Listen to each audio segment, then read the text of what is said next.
Hello students, आज model केम online classes में हम नाइन्थ क्लास के चैप्टर सेकंड को लोकतंत्र क्या और क्यों है। इससे पहले फर्स्ट जो चैप्टर है नाइन्थ का पॉलिटिकल साइंस का सिविक्स का, वो है समकालीन विषयों में लोकतंत्र, वो आपको पहले करवा दिया गया है। आज हम सेकंड लेसन देख रहे हैं। सेकंड लेसन है लोकतंत्र क्या है और क्यों है। इसको करने से पहले थोड़ा हम जिक्र करें फर्स्ट लेसन का, व समकालीन विश्व में लोकतंत्र। उसमें हमने पोलैंड का, चिले का या भारत का, घाना का अनेक जो उदाहरण पढ़े हैं, वे वहाँ पर किस प्रकार से लोकतंत्र स्थापित करने के लिए लोगों ने संघर्ष किया, वहाँ किस प्रकार शासन बदलते रहे, कभी लोकतंत्र, कभी तानाशाही, कभी राजतंत्र, और लास्ट में कैसे लोकतंत्र स्थापित हुआ। हमने नेपाल को पढ़ा है, वह राजशाही थी नेपाल में, नेपाल के लोगों ने किस प्रकार लोकतंत्र स्थापित करने के लिए संघर्ष किया। चिले के लोग थे, पोलैंड में भी ऐसा ही था। अगर हम भारत का जिक्र करें, वह भारत 1947 से पहले अंग्रेजी शासन का, हुकूमत का गुलाम था, और पूर्ण रूप से अंग्रेजी शासन जो है स्थापित होने के कारण लोगों को अंग्रेजों के अंडर काम करना पड़ता था या दबाव में रहना पड़ता था। स्थायी जिसको हम लोकतंत्र नहीं कहेंगे, प्रभुसत्ता संपन्न नहीं कहेंगे। तो इस लेसन में हम पढ़ रहे हैं, जिन बच्चों ने फर्स्ट लेसन को अच्छे से कर लिया है वो ये लेसन अच्छी तरह से कर पाएगा। अगर आपको लोकतंत्र क्या चीज़ है, लोकतंत्र, इसको हम इस लेसन में पढ़ेंगे।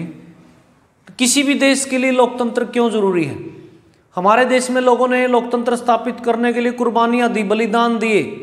हमारे राष्ट्रवादी नेता महात्मा गांधी, सुभाष चंद्र बोस, भगत सिंह, सरदार भगत सिंह, ऐसे जो लोगों ने देश को आज़ाद करवाने के लिए कुर्बानी दी। क्यों दी उन्होंने कुर्बानी? ताकि हमारा आने वाला देश का जो भविष्य है वो चैन से, आज़ादी से खुली सांस ले सके। तो लेकिन जो शासन प्रणालियां हैं उनकी बजाय लोकतंत्र एक बेहतर शासन प्रणाली है। वह तानाशाही है, राजतंत्र है या अध्यक्षात्मक है, जो भी शासन प्रणालियां हैं उनकी तुलना में क्या है, लोकतंत्र एक बेहतर शासन प्रणाली है। तो इसको हम पढ़ेंगे कि आज दुनिया के देशों में सबसे ज़्यादा लोकतंत्र है, और भारत का लोकतंत्र क्या है, एक अद्भुत है।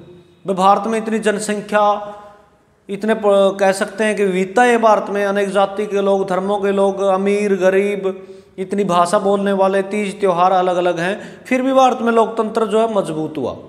जब भारत में 1947 के बाद जब लोकतंत्र अपनाया गया तो दुनिया के देशों ने मजाक किया भारत का, वह भारत में लोकतंत्र सफल हो पाएगा, इतनी जनसंख्या है, इतनी विविधताएं भारत में भरी पड़ी हैं, क्या भारत का लोकतंत्र सफल हो पाएगा?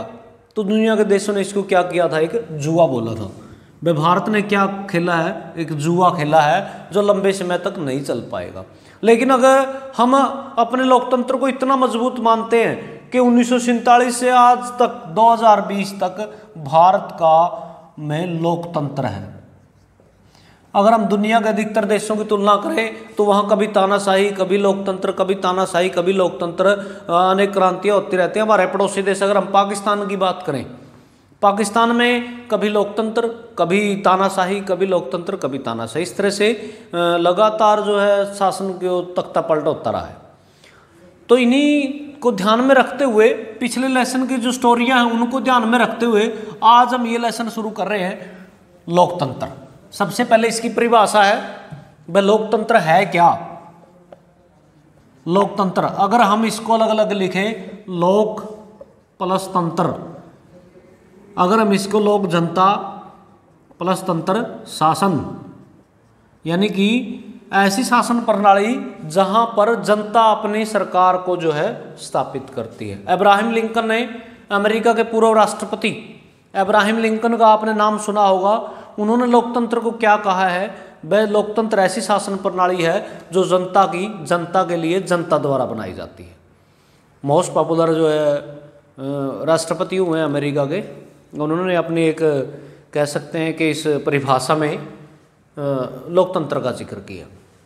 तो ऐसी शासन प्रणाली जहां पर शासन किसके द्वारा स्थापित किया जाता है, लोगों के द्वारा, लोकतंत्र। आगे लोकतंत्र की विशेषताएं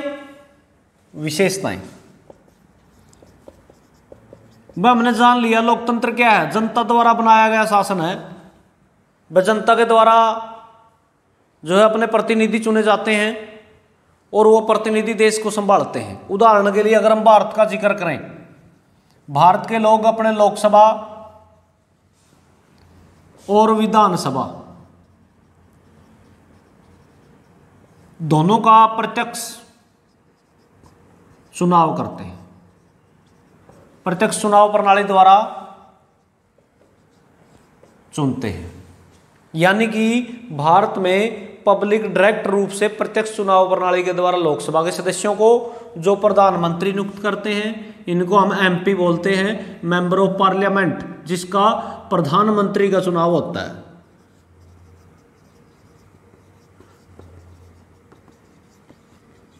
और विधानसभा में इनको MLA, member of legislative assembly, यानी कि विधानसभा के सदस्य। यहां पर हम किसका चुनाव करते हैं, मुख्यमंत्री का। ये एक राज्य का होता है और ये पूरे देश का। इसका हम जिक्र बाद में करेंगे, किस तरह से प्रधानमंत्री देश का प्रतिनिधित्व करता है और मुख्यमंत्री किसी एक राज्य का। और ये किस प्रणाली के द्वारा भारत में चुने जाते हैं, लोकतांत्रिक शासन प्रणाली के माध्यम से चुने जाते हैं।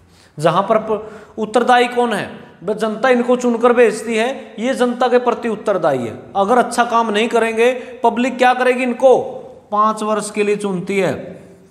ये भी 5 वर्ष के लिए चुने जाते हैं। अगर आप पब्लिक के लिए अच्छा काम नहीं करेंगे तो जनता क्या करेगी, इनको 5 साल के बाद शासन से बाहर कर देगी। जनता के पास क्या है, विकल्प है, स्थायी नहीं है। कई देशों में क्या, हमने चीन की शासन प्रणाली को देखा है, वहां एकात्मक शासन प्रणाली है। वहां साम्यवादी दल हमेशा सरकार बनाता है, परमानेंट सरकार है चीन में साम्यवादी दल की, और कोई उसके खिलाफ आवाज नहीं उठा सकता, शासन स्थापित नहीं कर सकता, चुनाव नहीं लड़ सकता। सारा किसके अंडर होता है, साम्यवादी दल के अंदर। लेकिन अगर हम भारत का जिक्र करें तो भारत के अंदर क्या लोकतंत्र है, और लोकतांत्रिक शासन प्रणाली में जनता के अकॉर्डिंग सरकार चलती है। अगर पब्लिक जिस सरकार को अपने नुमाइंदों को चुनकर भेजती है संसद में, अगर वो अच्छी तरह से काम नहीं करते हैं तो आने वाले 5 साल के बाद पब्लिक उसको बाहर का रास्ता दिखा सकती है। ये क्या है, लोकतांत्रिक शासन प्रणाली की एक विशेषता है। ये उदाहरण था भारत का। आगे होता है, विशेषताओं में आ जाता है लोकतंत्र की क्या विशेषता है। फर्स्ट है लोकतंत्र की, फर्स्ट है वयस्क मताधिकार। वयस्क मताधिकार या इसको बोलते हैं वोट का अधिकार, या कई जगह इसको सार्वभौमिक वयस्क मताधिकार बोलते हैं। सार्वभौमिक वयस्क मताधिकार,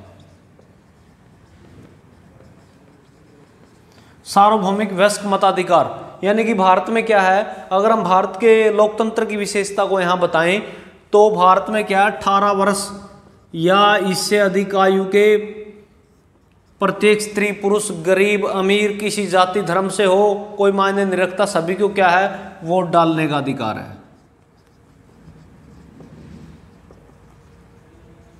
सभी को क्या है, वोट डालने का अधिकार है। भारत का नागरिक है जो, वह किसी भी जाति धर्म मजहब से हो, उसको वोट डालने का अधिकार प्रदान किया गया, छीना नहीं जा सकता। दूसरा है एक व्यक्ति एक वोट, एक व्यक्ति एक वोट, यानी कि प्रत्येक नागरिक को, जो भारत का नागरिक है प्रत्येक, उसके वोट की वैल्यू समान है, उसको एक वोट डालने का अधिकार है, चाहे वो गरीब हो अमीर हो, किसी जाति का किसी धर्म का, सभी को क्या है, एक वोट डालने की जो है परमिशन है। चाहे देश का प्रधानमंत्री ही क्यों ना हो, वो भी देश का नागरिक है, एक गरीब व्यक्ति है वो भी देश का नागरिक है, उसको बराबर वोट डालने का अधिकार क्या है, एक वोट। एक वोट डालेगा एक व्यक्ति, एक वोट, एक ही वोट डालेगा, चाहे वो कोई भी हो देश में। उसके बाद है प्रत्यक्ष चुनाव, निष्पक्ष व स्वतंत्र चुनाव। भाई भारत में जब सरकार बनाई जाती है, और कौन बनाता है? जनता। तो जनता जब सरकार बनाती है तो इसको बनाने के लिए क्या जरूरी है? निष्पक्ष और स्वतंत्र, यानी कि बिना किसी पक्ष लिए और स्वतंत्र रूप से चुनावों को कैसे स्थापित करना। और इसको कौन करता है? चुनाव आयोग। भारत ने अपने चुनाव स्थापित करने के लिए एक ऐसी संस्था बनाई है, भारतीय चुनाव आयोग, जो भारत में किसी भी प्रकार के चुनाव को निष्पक्ष और स्वतंत्र करवाने की जिम्मेदारी किसकी होती है? चुनाव आयोग। बिना किसी गड़बड़ के, बिना किसी घोटाले के, बिना किसी के भेदभाव के स्वतंत्र और निष्पक्ष चुनाव सभी को समान लेकर कह सकते हैं स्थापित करने का अधिकार जो है चुनाव आयोग को दिया है। उसकी जिम्मेदारी बनती है कि भारत में स्वतंत्र और निष्पक्ष चुनाव करवाए जाएं। इसके बाद आता है मौलिक अधिकारों की रक्षा। मौलिक अधिकार वह भारत में, इसका हम पहले भी जिक्र कर चुके हैं, वह भारत अनेक विविधताओं से भरा हुआ देश है।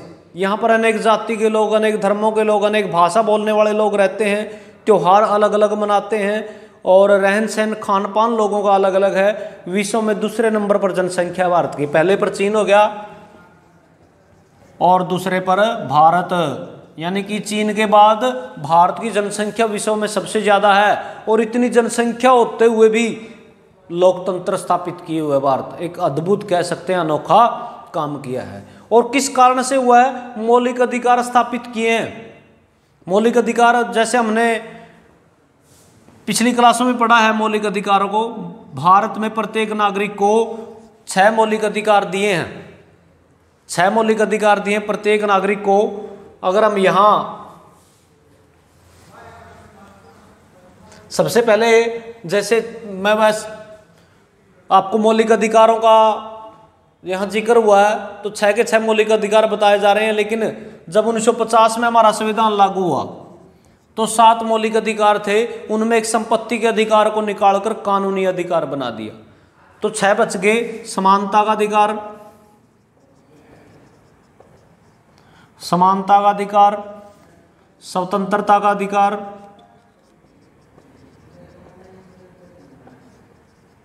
धार्मिक स्वतंत्रता का अधिकार,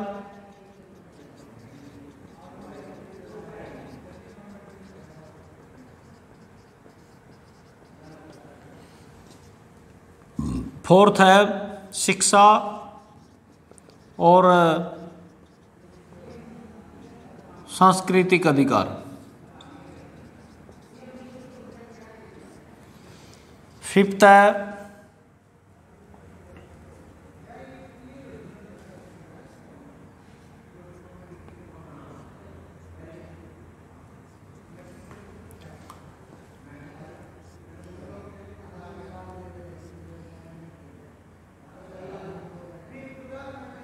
संवैधानिक